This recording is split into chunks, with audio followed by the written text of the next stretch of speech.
Welcome to Plan With Me Sunday, everyone. Thank you for being here. I want to say, as always, so this is only the second one, but thanks again for joining me for Plan With Me Sunday. It was so fun the last time, and I'm excited to do it again. So, a little housekeeping. Plan With Me Sundays does not actually happen every Sunday. It's bi-weekly. And my goal is for it to be the first and third Sunday of the month. So just FYI, if you're trying to plan ahead. The upcoming dates are at alaiawilliams.com/planwithme. But they'll be the first and third Sunday unless there's a holiday. So for example, this month we had Easter, which is why we're doing it this time. I don't think it's a conflict in May, but the May dates are, I think, May 7th and May 21st, something like that. So if you want to join in, you can mark those dates down. You can also go to alaiawilliams.com/planwithme and find the future dates. I sent a survey out, and I meant to send it out just with the first one to get an idea of what you guys thought about the Plan With Me format. But I think I'll send it out each time just to stay in touch with you guys about what you think about Plan With Me Sundays, if it's helpful to you. Also, other topics that you want to hear about. I got some great suggestions last time. So in the coming weeks, I'm trying to figure out how to order it to make the most sense. Not that this is something I expect you all to come to every time. It would be great if you did. But two things that are upcoming that I thought were great suggestions. Someone asked, how do you plan and plan regularly, but not always be in planning mode? You know, how do you turn off? How do you relax? And how do you work that into your plan scheduling? So we'll talk about that. Someone also asked about social media planning, which I wasn't expecting in terms of like Plan With Me, but it's something that's definitely in my realm, because when I'm not talking about systems and planning, I'm talking about social media. And some of you know Martha's going to be doing it with me, but I'm going to be doing a marketing workshop online and live stream in May with an organization that I founded called At the Helm, and May is going to be our marketing month. So I think next time we will talk about social media planning and things like that. And I think that would be a nice tie-in for that marketing month kind of theme. So the next month will be that, but I'm totally open to suggestions. So just so those of you who are joining for the first time, the way Plan With Me Sundays will work is that I'll spend a few minutes sharing with you about a given topic, and the rest of the time is Q&A. And if you want to submit a question in advance and hop on video and share your question or your challenge, you guys are welcome to do that, and I can have a couple of you on. So anytime you want to do that, you can feel free to do that, and I'd love to have you on with me. And other than that, you can submit your questions as I'm talking, and I'll try to get to them as best as I can. But if I miss them, I'll scroll through them during the Q&A. But this is meant to be a time to learn a little bit more about planning, but also to really just set aside a little time for yourself. Whether you are caught up doing stuff for your clients or your day job or your family, oftentimes we are the last ones we set aside time for, and we're the last ones that we make time to plan for. So, you know, part of why I created this was that before the craziness of Monday and the rest of your week settles in, you know, this can be at least 1 hour that, you know, you're focused on yourself, your professional growth, your planning. So I've got my notes for what to talk about, just three simple points. I've got my planner. So, you know, I invite you, get your planner, your calendar, whatever you take notes with. And as things come to you, just use this as a time to work on yourself and have that time to plan for the week ahead, month ahead. I can't believe it's the last week of April already. So the last time I did this was the beginning of April. So we talked about 90-day planning and Q2, and now here we are, and it's the end of April already. So after this weekend, it will be May. So I have 3 things I want to talk to you about. Feel free to drop questions anytime. They don't have to be about what I'm talking about. So I'm talking a little bit about planner piece this week, but your questions can be about anything planner related, planning, planners, planner resources, whatever. So feel free to drop questions in now or specifically during the Q&A, and I will jump in and answer them. So one thing that I wanted to mention, and I will email it to you all, is, and I talk about this a lot because it's a process that really helps me, is to do a quick and easy like monthly review. And one of the things that I think is really important before you set goals is to look at the time period that's gone past. So if you're getting ready to plan for the month ahead, you want to look at the month that just passed. So in this case, before you do your May planning next week, for example, you want to look back at what happened in April. And I don't think that we should harp on the past, especially when it comes to getting caught up in failings and things that didn't work and all of that. I mean, you know, if you've been an entrepreneur for any amount of time, I feel like if you've been an adult and a human for any amount of time, you've faced a certain amount of fear, not fear, but failure and, you know, rejection. So we've all dealt with that in our own lives. And so I don't want you to look back and, you know, necessarily harp on what didn't work, but I want you to look back and think about, you know, where you can make improvements. I want you to look at the goals that you set and how you can tweak them. So if you didn't meet them, how you can meet them in the month ahead. And I just want to read to you, I know at least 3 of you on this call have this planner. This is my planner, the Next 12 Months Daily Planner. And it has a built-in monthly review. And you can do a monthly review of, you know, your own choosing. But these are the questions that I ask in here, and these are the ones that help me. What were your biggest wins and achievements this month? So you want to start off with a positive. What worked? What goals did you achieve? What were big wins?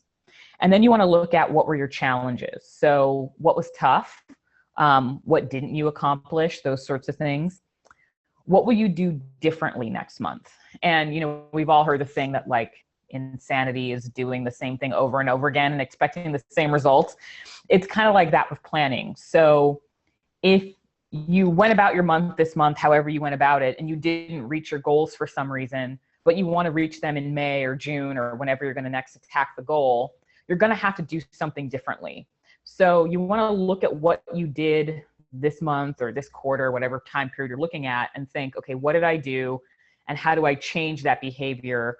Or what actions do I need to take next time that I didn't take so that I can actually have a better chance of reaching my goals? So first question, what were your biggest wins and achievements this month? 2, what were your challenges? 3, what will you do differently next month? And 4, did you have any aha moments or lessons learned?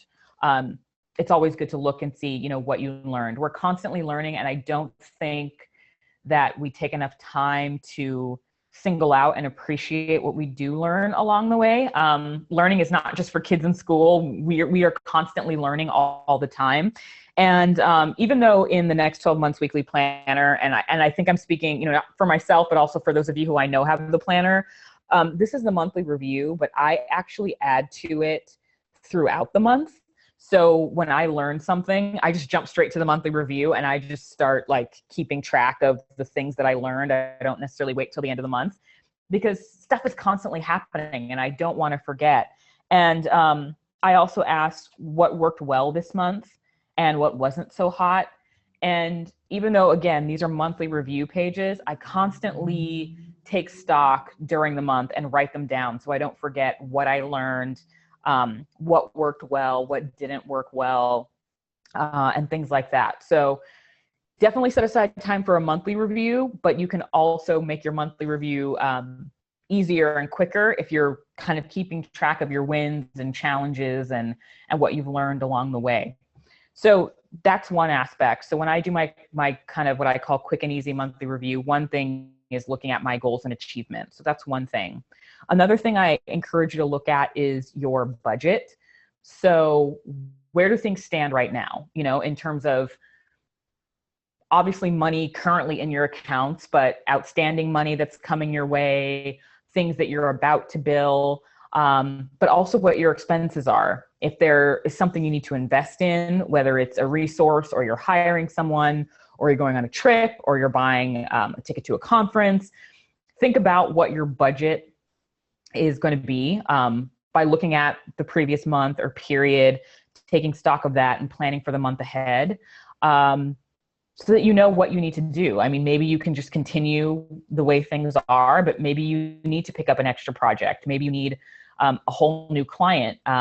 Maybe you need to launch something. I don't know. All of our situations are different, but it's really important to keep tabs on your financial situation. And this is something that I am deliberately trying to get better about. It is not a strong point for me. And I was texting a business friend yesterday and I said, I'm deliberately trying to be a real grown-up and I'm keeping tabs on my money.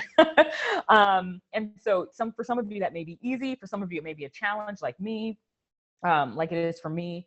But I find that when I am keeping tabs on my budget and just checking in daily or a couple times a week, I have so much more clarity about the health of my business and focus in terms of what I'm pitching, what I'm working on, what I need to accomplish my goals.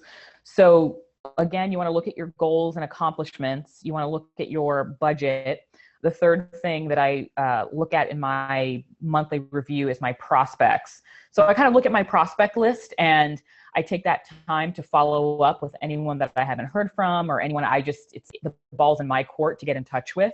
So I do that. But also one thing that I encourage people to do is look at your prospect list, or you may not consider them prospects depending on what you do, but that kind of tentative business or potential relationships that you may be pursuing.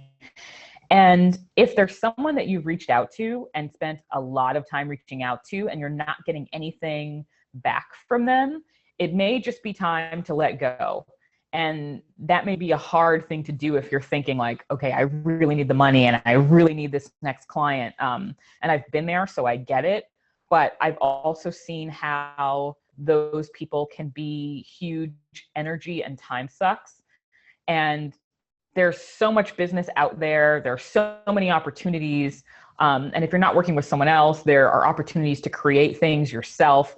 For example, I don't only work with clients, but I have events. I do classes and workshops. Elise, who's in the chat, I see she's working on a book. I think Martha's still here. Now her name is further down the list because it's alphabetical, but I think Martha's still here. And Martha has a meetup, so she does events. And so, there's more than one way to make money. And so I always encourage you to kind of look at your prospect list if prospects are something you have in your business. And if someone's been taking a lot of time and energy, like let them go. They know how to contact you. You've reached out a few times. Just let that go and energetically free yourself up, because there are other prospects out there and there are other things that you can be doing. And, even though I feel really busy right now, there's always time, for the things that are important. And that's one thing. If something's really important to us, we'll make time for it. But I had an event on Thursday. Elise and Martha were there, and Martha raised her hand and asked me, she said, when are you going to do your systems class again? And I'm like, I will do it. I don't know exactly when, but I'll do it. And, if I'm not, when I was kind of thinking to myself when I got home, like, how on earth would I have the time to like fit in this systems class, like this new updated version? And the reality is, if I'm not spending the time, if I take the time that I'm spending following up with people, whether it's clients or prospects who aren't getting back to me, if I bundled all that time together, I could probably very easily put together the 5 like updated videos that I need to make the systems course happen. So the time is there. I'm just wasting it on people who either aren't ready or aren't that serious or aren't interested or whatever the case may be. So I'm not telling you that follow-up is not important. I'm not telling you that you need to purge every prospect from your list if you haven't heard from them in 3 days. It's just my bit of encouragement to you if you've been chasing someone or sending emails or playing phone tag forever and you're not getting anywhere. It's just my encouragement for you to put your energy elsewhere into something that may be more valuable to you with your time, resources, energy. So goals, budget, prospects, and then the fourth thing to do when you do like a monthly review is to check your stats. And you can make that as simple or as complex as you need. Some people have a spreadsheet. I have a spreadsheet, but I also keep track in my planner. There's a monthly stats page where I just track the numbers that I'm doing on my social media, my email lists, my website traffic, and I can easily flip back to previous months and see how I've grown. And then I kind of look and I see, okay, where have I plateaued? Where has the most growth been? Where are things on the decline? And again, I do that so that I can properly plan for the month ahead. If there was no growth on Instagram, for example, is it because I didn't post anything? Well, that's an easy solution. If my list didn't grow, is it because I didn't send any newsletters? Is it because I didn't have anything new to announce? Is it because I wasn't promoting my free opt-in? You know, when you see where you are in terms of growth and stagnation and things like that, you know how to plan ahead. So I just wanted to mention that. That wasn't originally on my agenda for today, but I wanted to mention it just because we are entering the last week of the month, and the next time I see you, we'll be deep in May.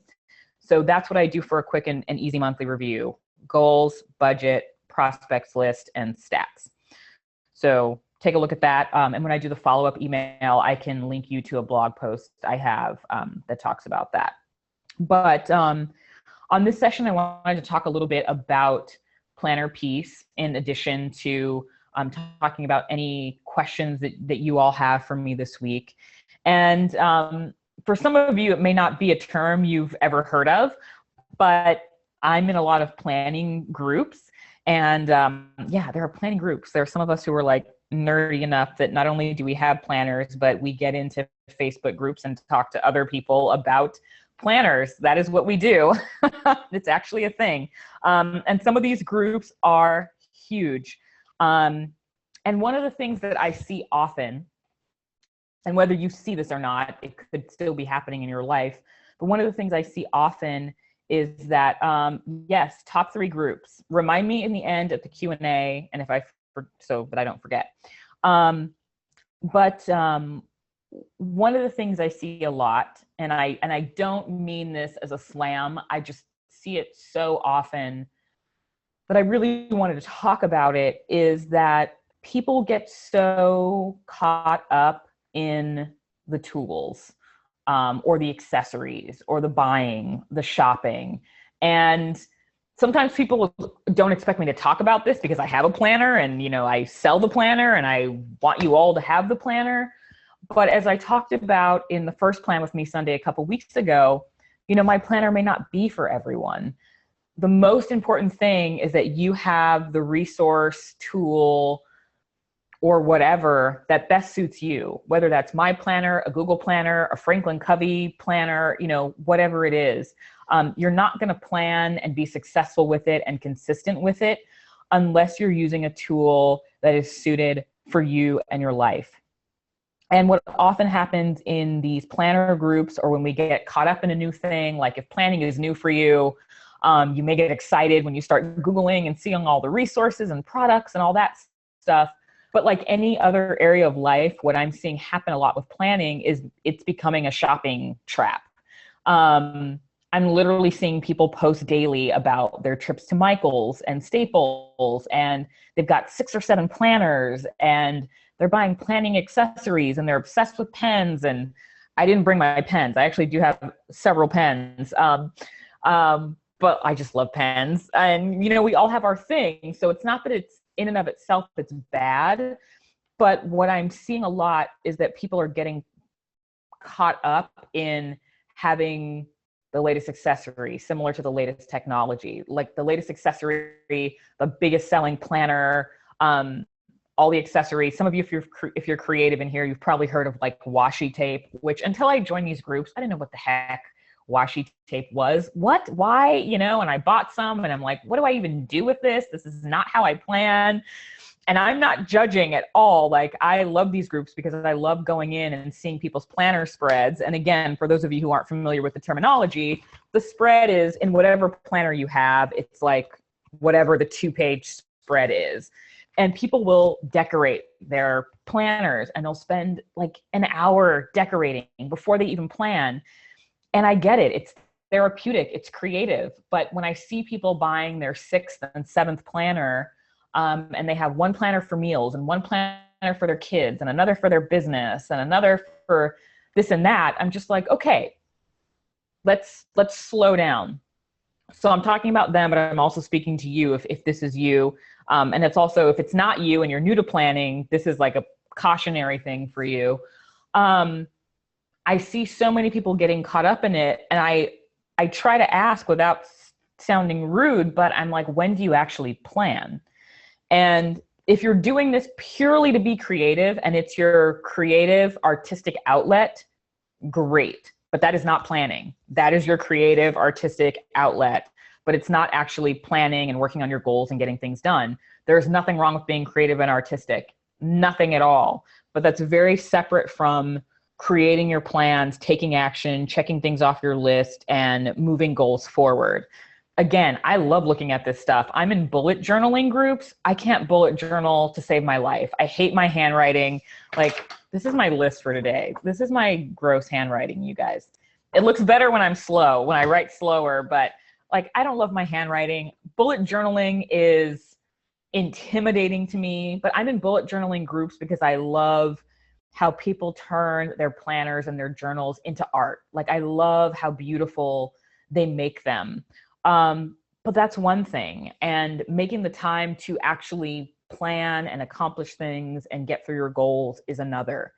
And so I just want to caution you that, you know, the question kind of on the graphic for this week, if you saw the Plan With Me graphic, was, you know, how many planners is, you know, the right number to have? And if you've been to any one of my events or live streams or something, you know what I'm going to say. It depends. And I hate saying that, but it's kind of true. You know, if you have multiple businesses or if you have a bunch of kids and you're coordinating kids and family stuff, it may not all fit in one planner. So I totally get the need for people to have, more than one planner.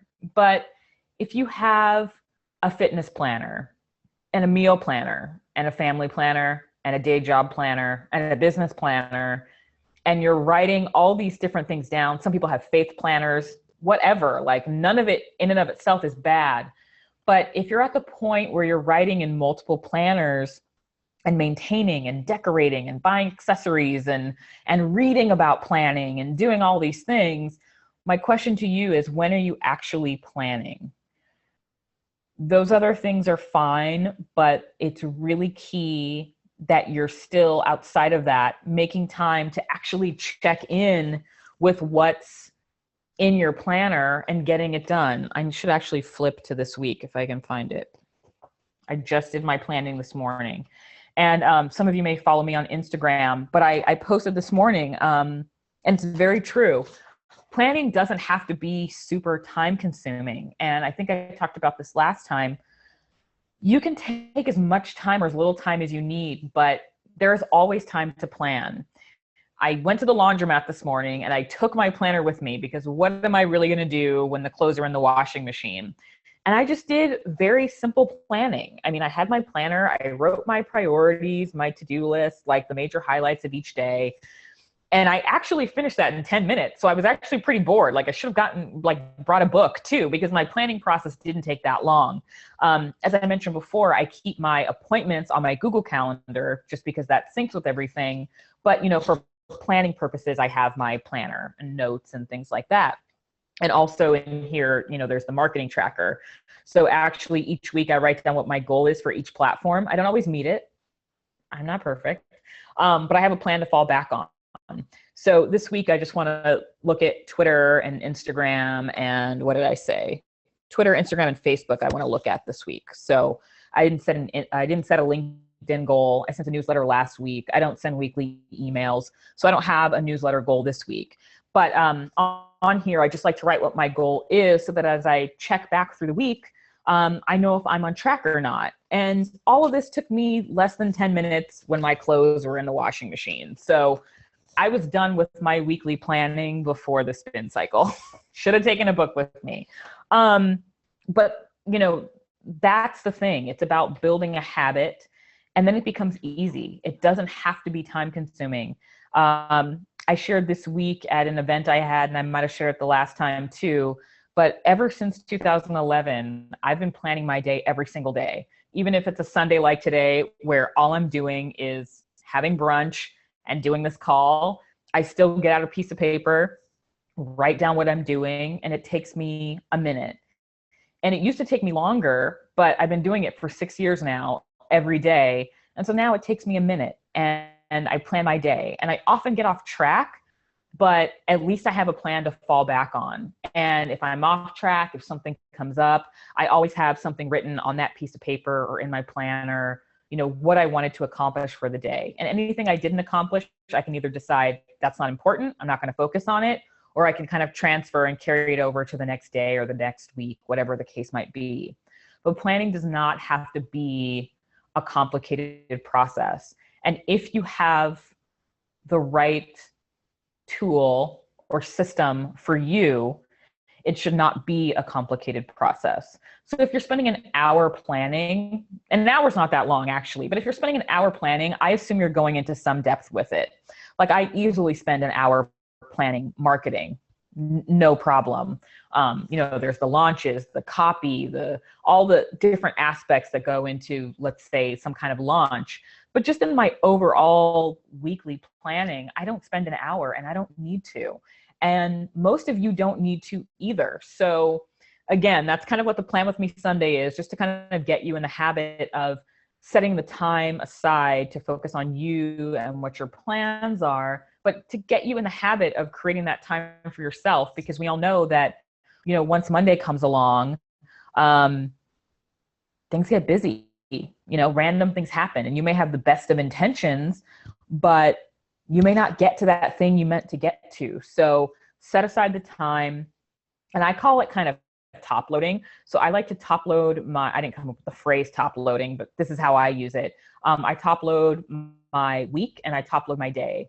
So planning is really important. So I try to do it on Sunday, and if I can't do it on Sunday, I do it on Monday before I get into anything else for the week.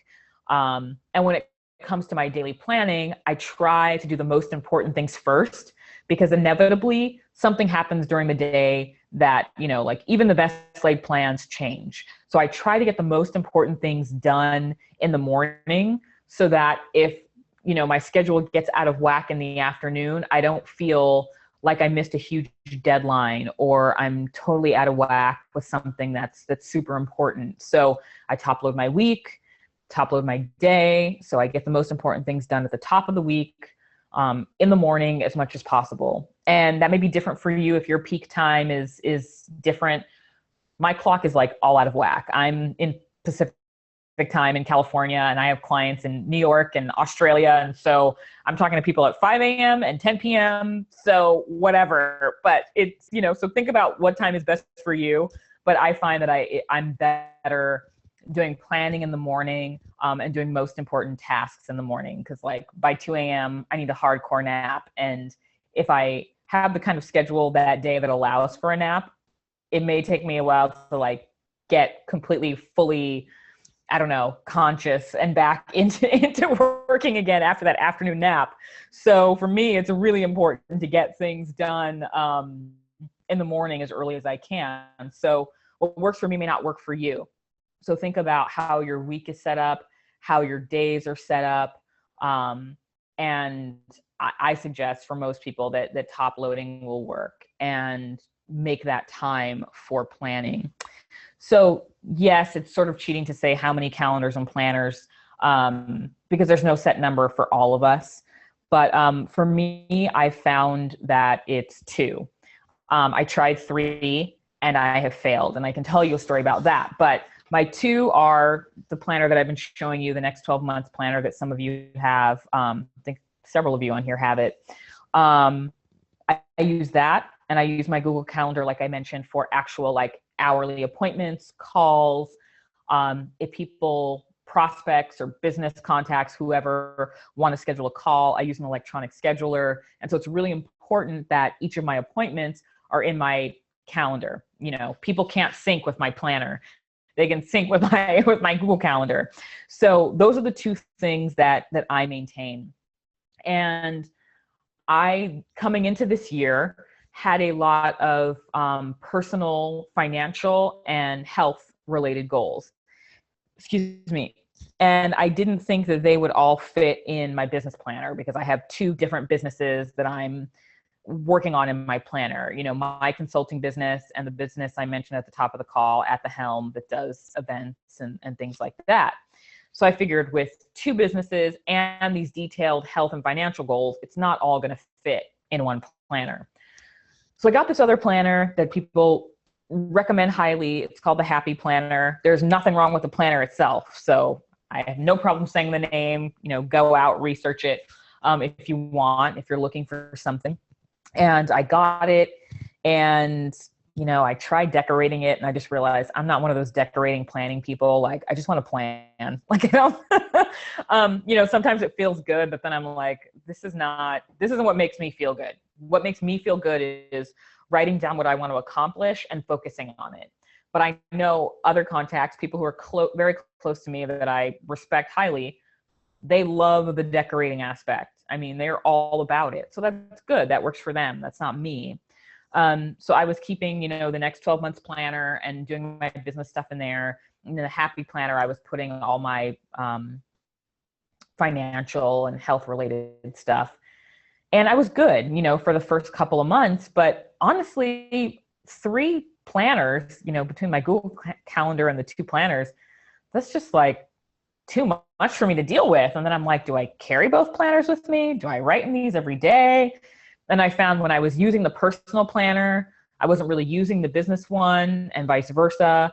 And I didn't want to carry 2 physical planners. I just didn't want to do it. And so I was never fully using both, aside from, of course, when we're all on top of our goals for the year, that first week or 2 of January, I was fully writing in both planners. But after that, it was kind of either one or the other. And so by the time it got to be mid-March, I'm like, I'm really not using this. And now I haven't really used it since mid-March. So I'm back to my next 12 months planner and Google Calendar. And instead, what I'm doing, instead of having a completely separate planner for my financial goals, I made a spreadsheet in Google Docs. As much as I don't like spreadsheets, I really don't like spreadsheets at all. At least the Google Calendar is there and updated, and I can just pop in whenever and make updates to it. And I don't have to carry it around with me. I can access it on my phone if I want to look at it for some reason when I'm not home. I can look at it on my laptop, wherever. And so it became a thing for me where I realized, and I had a feeling, but I thought I'd try it anyway. But I realized that I can only have one planner, like one physical planner and my Google Calendar. I can't do 2 planners. So the people who have meal planners, faith planners, I don't know, fitness, whatever they have, I can't do it. And that's my limitation. And that's just who I am. And so you have to check in with yourself and see what works for you, what kind of calendar works for you first and foremost, and how many of those are conducive to you actually getting stuff done. I suspect that if you're at the point where you have 6 planners and every week your planning process requires writing in all of them, you're wasting a lot of valuable time that could actually be applied to getting some of these goals done. At the end of the day, it doesn't matter where you write them down. You can write them down on a Post-it note. The most important thing is that you got them done. So, check in with yourself and see what feels good to you. And what feels good to me is one planner, my Google Calendar. That's all I need. For you, it may just be Google Calendar. For me, I just found that as much as I love my online tools, I just need to write. And writing is just so much more agile than opening up my phone, opening up whatever app, typing in. It's just much easier for me to have literally like my pen, my planner, or a piece of paper or whatever to just write things down before I lose them. So figure out, that kind of system that works for you. So there's no set number, but I'm willing to bet that if you're at like 6 or 7, you're not being as effective with your planning as you could be. If any of you have 6 or 7 planners and you're effective, please feel free to disagree and keep me updated. I find that most people have, they're not planning as much as, or getting things done as much as they'd like, but they're also having buyer's remorse because of all the money they've invested into these tools and accessories and everything that they're not using. So in addition to not getting things done, they've also like wasted money, you know, bottom line. There's no nicer way to say that. They're just wasting money and wasting time. So keep your systems and processes in every area of your life, planning, finances, marketing, as simple and straightforward as possible to just save yourself time and headaches. And that goes to the second thing of budget. You know, obviously your budget is going to depend, and it depends on, you know, if you find a tool that works for you, you know, what is that tool worth to you? I'm not saying that, you know, if this planner is worth $1,000 to you, you should pay $1,000 for it. That would be insane. And I'm saying that as the person who sells it.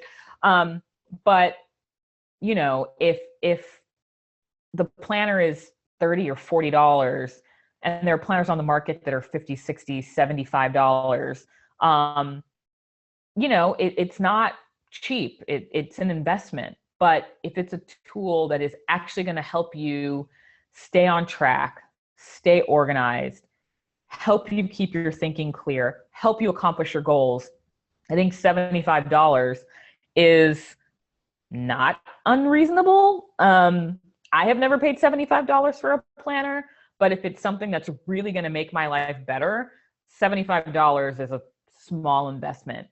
And you can evaluate different things in your business in the same way. You know, if a piece of software is going to save you 10 hours of time, then $20 a month is actually pretty cheap, because, you know, 10 hours of your time is not $20, you know? So think about those things when you evaluate tools, not just planners, but other systems and things that you want to put in place for your business. If it's going to save you time and energy and help get you closer to your goals, then it's probably worth the investment, as long as the investment is not, you know, astronomical and crazy.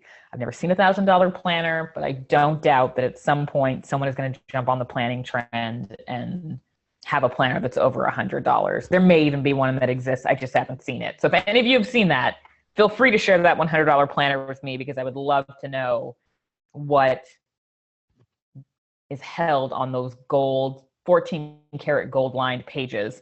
But, you know, anything that's kind of reasonable is probably a good investment if it's going to reasonably help you achieve what you want to achieve. So let me kind of catch up with the chat here. If you guys have any questions about planners, about your planning, about the month ahead, or anything, feel free to drop them in. Yes, Elise, washi tape. I'm like so way back here. So Jabril, can we get a list of your top 3 groups? I'll probably email, because 3 don't come to mind at the top of my, like off the top of my head. One that I joined about a year ago, which is applicable to some of you, but not all, is actually called Black Women Who Plan and Create.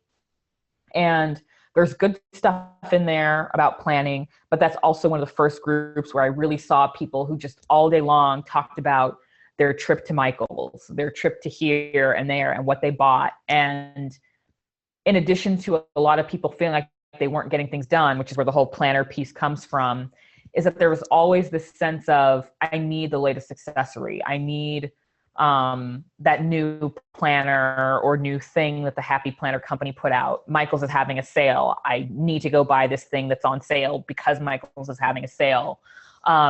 Staples has this on clearance. Let's all go. And there's nothing wrong with like getting a good deal, but when you're so obsessed with like chasing after what the Joneses are like, I mean, it's the same thing in the tech world, you know, constantly focused on the latest technology versus what the technology is actually helping you do.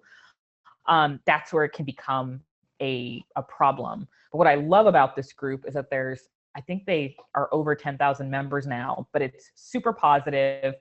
There's so much creativity. Like I said, I don't decorate, but I get super inspired by what everyone else is doing with their creativity. And then I just wish that I was more creative and had better handwriting. But that's a great group.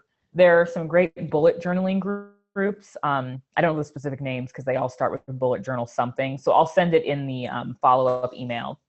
And I've debated kind of starting a group because, of course, my thing is actually like talking about planning, not talking about decorating planning.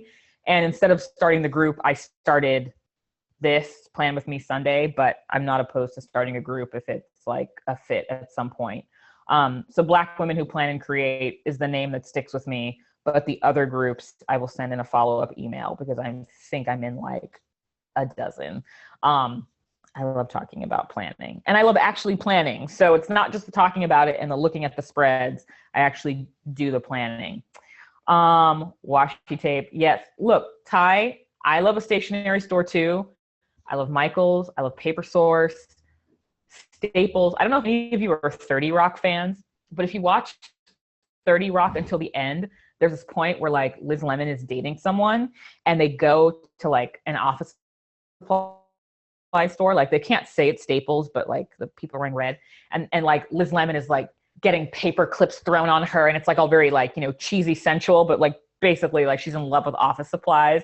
And that scene is like my life. Like I just want to be in Staples, like looking at like everything they have all the time, like the file folders, the paper. I want to feel the paper and know which copy paper I should get. Like this is what that's what I like. Like, I don't want to go to the mall. Just like take me to Staples. Like, I don't want to shop for shoes. I want like some paper clips. It's weird. It's weird. But yeah, so I get the love of stationery stores. Planner junkies. I get it. Minimalist bullet journalist. Okay. So Ty, so you're a bullet journalist. That's cool. Did you make your own or is there like some other one that you found that helped get you started? I'm just curious. And the guy who kind of, I don't know if he created bullet journaling, but he definitely brought it to the mainstream and the masses. He now actually sells bullet journals. So you can buy them through him. And I think the website's like bulletjournal.com or something, but if you just search bullet journal, he'll come up near the top. But I'm not sure if other people make bullet style journals, but I'm sure that they do. And of course, Elise is awesome. She's always taking notes on what I say, which is much appreciated.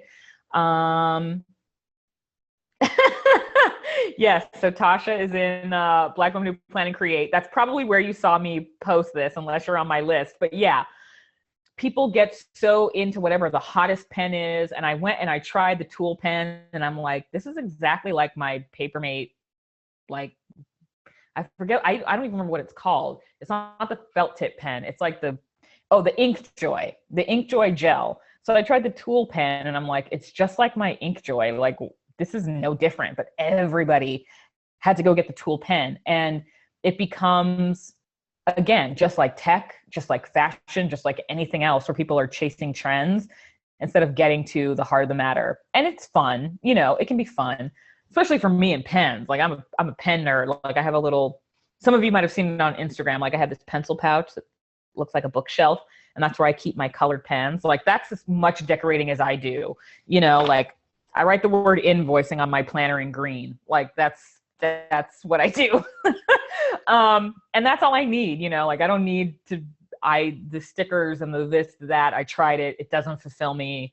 Just like highlight the most important stuff. Invoicing would be among the important stuff. But you know, like I don't hate on anyone's fun. So I just read those posts and try not to like get sucked in. Elizabeth, great. Elizabeth made a planner. She made it by putting tabs in a simple 99-cent book. In the meantime, she's looking for one page a day. Yeah. You know, Elizabeth, speaking of which, here's what I love and what probably would have gotten me into my Happy Planner more.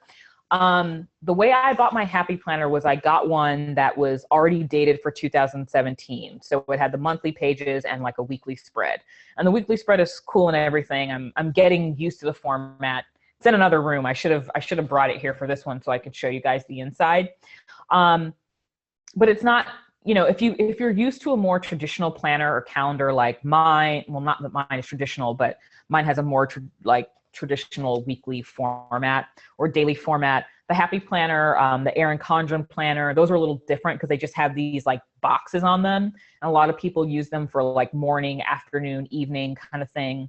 But what I found later after I bought that were there were these add-on pages that are daily planning sheets, and they have like brain dump on the back, which I like. So taking random notes. Today I just needed note paper, so I took notes for this call.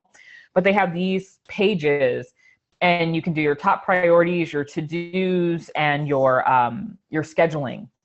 So I think that if my Happy Planner had come pre-filled with this, instead of the 3 boxes, I probably would have used it more.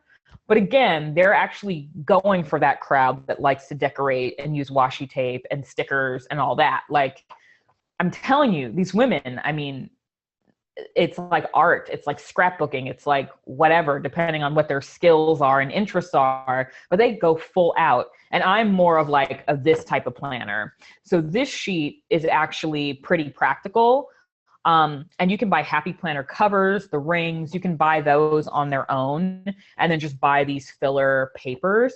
And various people sell daily planning templates online. I have one. You can even go on Pinterest and just search like daily planning template. If you want to see mine, you can go to alaiawilliams.com/shop, and there's a daily planning template there. It's not the Workday dashboard, that's different. But there's the Workday dashboard, and then there's a daily planning template, but there are lots out there. So, Elizabeth, like if you got, if you're making your planner, you can probably find a pretty easy insert that you can buy, or some people have free templates, and just make copies of and fill in that book you made. And if that works for you, I mean, it doesn't have to get more complicated or, more expensive than that. So that's awesome that you started there. Mark, I'm just getting to your message. Do you have a system for time backstops? I don't know what you mean. So if you could clarify when I get caught up with the messages, I'll answer your question. I'm not sure what you mean by time backstops. Yes, Office Mac. I'm telling you, like, sometimes I just want to take field trips, or I want to be like, who wants to go to Staples? Because you feel weird when you're like by yourself. But anyway, I don't know if you guys have seen that 30 Rock scene, but if you haven't, I'm pretty sure it's on YouTube if you do like 30 Rock, Liz Lemon, office supplies. I will probably try to find it because I'm that much of a nerd, and I'll stick it in the follow-up email. But I love that scene because I'm like, this is my dream life. Like, I want to meet a man at a bookstore or like at Staples, and just like, he loves office supplies and books as much as I do. It's like one of those dream world situations. Ty, bullet journal Facebook groups. Yep, made your own. Yeah, can't do all that decor. That is just not me. Elizabeth, I keep calling you Elizabeth, but I know it says like Elizabetta and right in front of my face, so I'm sorry. And I passed by your store the other day. I walk by it every day now, and so I need to come by. I was telling someone about you, and 5 minutes later, I'm like, her place is right here, so I have to stop by your place. Fountain pens. I don't know if my writing is good enough. Like, I feel too intimidated. Like, I have to improve my writing before I can invest in a fountain pen. After 20 minutes in Staples, I feel like Sapri's going to come get me. Dude, I have spent like an hour in Staples, and there's like nothing in my hands, and I'm sure they think I've like put stuff in my purse. Like, I don't know, but I just love going down all the aisles and checking it out. Minimalist bullet journal Facebook group. Okay, thanks, Ty. There's another one, and my problem is the guy just changed the name. I think it was called Bullet Journaling for Professionals, but he changed it to like, I think, Pro Bujo or Pro Bullet Journaling something. So that one's a good one because it's more focused on people who are bullet journaling for their professional and business stuff. So you get less of the decorating for the sake of decorating stuff. So when I find the name for that, I'll include that in the wrap-up email. With the rings, yes, this is rings. I really should have brought the other planner. I'm sorry. I can include a link to it or something, but it does have rings. I have like mixed feelings about the disc bound. That's what they're called, the disc bound systems. What some people who don't like the disc bound systems have done is they put those like binder reinforcement stickers over and just made like regular holes if they've felt like it. And this isn't a standard size piece of paper, so you also might be able to cut off this black and white part and like hole punch it or something if you wanted to. I'm telling you, these groups, if anything, are a source of inspiration. Like I have learned how to hack every kind of planning thing out there because of these groups. Michael Hyatt has a planner now. I did not hear it. I get so many emails from some people that I just ignore, which, you know, I send emails and I hope people don't ignore me, but some people just send so many that you just like, it becomes noise. So I had no idea he came out with a planner, but I will write that down and I'll look it up rather. As some of you know, every year I do a post at the end of the year on the best planners for business owners and entrepreneurs because I love planners. And also I know that as much as I want you to have my planner, it's not for everybody. And so I usually review about 6 or 7 planners, and we talked about it last time. There's a post and a video. So I'd actually love to review his. So thank you, Ty, for sharing that. I'll look into it. Post-it tabs are good for making notebooks and journals into a planner. Yep. I mean, if you're not a planner person, literally all you need is paper. You know, like let's not make this more than what it is. People have been planning for decades before like there was a cult of planning. Like I think that's what we're in now. It's like a cult of planning. People had the traditional Franklin Covey and day timers. You can just plan on a piece of paper. It doesn't even have to be this. It can be a piece of paper. It can be a Post-it. You can do it in Trello. You know, I don't care how you do it, which is what we talked about last time. Like, I just want you to plan. It doesn't matter how. So yeah, you can use Post-it tabs, stick them on paper, stick them in a notebook, use a composition journal, whatever. Like, get a system, be consistent. That is going to be what's most important to your success, not the particular planner you chose. I'm probably saying the wrong thing because I sell a planner. I'm just saying that's just the truth. Let's see. Yes, thank you for offering your showroom. I've got to come by and see it. But yes, I walked by it yesterday. I walked by it today. Mark, okay, so time backstops. Scheduling a to-do, but running over schedule, either because of flow or the task required more time, and not having your day end up like a tumbling row of dominoes. Yes. What I try to do when I plan my day, and I don't actually have to write to show you because I happen to have this handy paper, but when I don't have this, this is literally what I write out on a sheet of paper. I just write down the hours. And usually I write down hours. I don't write down like half-hour blocks. But I write down hours and I just put my tasks in. I try to leave some buffer room. And one of the things that I try not to do is put something on every single hour because something inevitably runs long. But things also run short sometimes, either because we're efficient or we just didn't realize it was going to be as quick as it was. And honestly, I always feel like, I don't know if you guys feel this way, but I always feel like a moron when I put something off because I think it's going to be hard and stressful and take forever. And then I do it and it takes 15 minutes. Like I get really mad at myself that I put it off for however long and it was 15 minutes, you know? So those things happen sometimes. So some things are going to run long. Some things are going to be quicker than we thought. So the key is not to overstuff your life. And that comes with your planning, that comes with your physical stuff, all of it. So don't overstuff your day. I think it's Franklin Covey originally, but there's apps and stuff that help you determine like what's important and urgent, important but not urgent, you know, that whole like grid thing. But again, going back to the top loading, because ideally like in the way it works for me is that if I'm top loading my day and my week, something that's happening at 4, aside from like a scheduled call, something that happens at 4 is not as important as something I have scheduled for 10 a.m. So most likely if that 4 p.m. thing doesn't happen, it's not the end of the world if it gets pushed to tomorrow or the day after. So as much as you can, get the important calls in, the important tasks, the important projects early in the week, early in the day, so that if and when, because usually it's when, not if, so when things spill over, it's not the most important things. It's not the huge client deadlines. It's not the big proposal. This week I was not feeling well And I was home. I could have sent a proposal to someone, but I just didn't feel like it. I didn't want to write when I wasn't clear. And so when I finally sent her an email on Friday, she wrote back and said, I've hired someone else. It was a quick thing and I hired somebody else. And, it always sucks to lose out on a project, but I'm like, okay, that's fine. I have other irons in the fire. And if I felt like it was my top priority of the week, I would have gotten it done earlier in the week, and me being sick wouldn't have been an issue. And so even though I wanted to work with her, and even though I might in the future, I deprioritized that proposal. It was a short-term project, and it always sucks and stings to have someone like not work with you for whatever reason, even if it's not like a big deal. But it wasn't a high priority, and I bounced back, and 5 minutes later I was on a call with a prospect, and I started doing something else. And so if it's really important, top load it in your week, top load it in your day, the rest can fall over. And like literally, I don't understand how you people and I say you people because I know several of you on here have kids or are caretakers.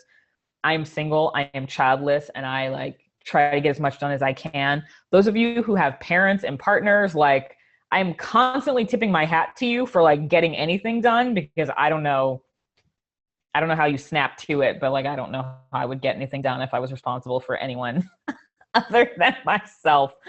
So props to you. So if something falls over on your list, I mean, that's just life, right? I mean, you can't be too hard on yourself.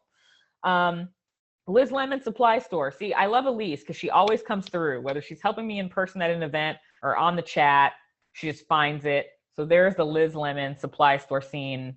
And when you watch it, that's me. Liz Lemon is my alter ego. Hey, Karen, tell Jack I said hi. I think I'm caught up. It said I had like 25 messages, but I'm like at the bottom. So if I missed something, just send it again. But I think I'm caught up. We're just about the top of the hour. I don't want to keep you any longer than you have to, but I'm here. As I said last time, Sunday for me is like HBO night, but The Leftovers is not on yet. So you still have me for longer if you need. So if you have any other questions, feel free to dump them now. If not, I hope this was helpful for you. I will send a follow-up email. I'm going to resend the survey I sent last time. No need to fill it out again if you already did, unless you want to give an updated opinion on Plan With Me Sundays. But if it's your first time, or if it's your second time and you now have a topic you want me to talk about, that is where you should dump it on that survey. And Karen, I think we're going to talk about one of the topics you suggested about getting out of planning mode. I don't think you were here at the top of the call, but I mentioned that that's going to be coming up. So that'll probably be in May. We'll also talk about social media planning in May. So if there's anything else you want to hear, tell me, because this time is about us. It's about you. So anything about planning, fair game. I will send that survey. Let me know. When will you hear from me again? Let me open my calendar. I believe it's May 7th, but I don't want to misquote. Yes, May 7th and May 21st. So those are the next two Plan With Me Sundays. Other events that are coming up, just so you know, if you're interested, May 9th with Sandy Sadhu, who's like a Facebook paid and organic expert. We are going to be doing an online marketing webinar. So if online marketing is something you need to work on, Sandy and I will be doing that on May 9th, and a replay is also available if you can't join us live. May 20th in LA and live streaming, we're going to be doing a marketing workshop. Sandy won't be involved, but I don't know if Martha's still here, but Martha's still here. Martha will be doing it with me. Live in LA and live stream. We're going to be helping you craft your sales funnel, your sales and marketing funnel, creating your marketing action plan, and creating your editorial calendar. So if you want to do marketing and social media and all that, and you're struggling to find the time and know what to do to get it all done and put it together, we're going to be going over all that and helping you create that. So that's May 20th. You can join me here in LA or live stream from anywhere. So those are the two other events I'm doing in May, but the next Plan With Me Sundays are May 7th and May 21st. So submit your feedback, ideas, all that jazz. And I'll send the follow-up email with the survey link so that you can do that. And yeah, I'd love to hear what you guys want to hear about. Bye, Mark. Thank you for being here again. And Elise, there she goes again. Thanks for the links. Cool. Yes, so those are the dates. I think I got everything. I think I'm just scrolling. Yes, all right. I think I got it all. If I missed anything, you'll get the follow-up email. I think you all have my email, but let me know how I can be of assistance. Otherwise, we'll be back Sunday evening, May 7th. And if you need anything else, let me know. But other than that, just plan for the week ahead. Get ready for May. Thank you, Tasha, for being here. I'm so glad you joined. I'm so glad all of you joined, but it's so fun when someone who's like not on my list is here too. And I'll see you in the group. Thank you all. Happy planning. Have a great week. Have a great end of April. And I will see you on May 7th. Bye.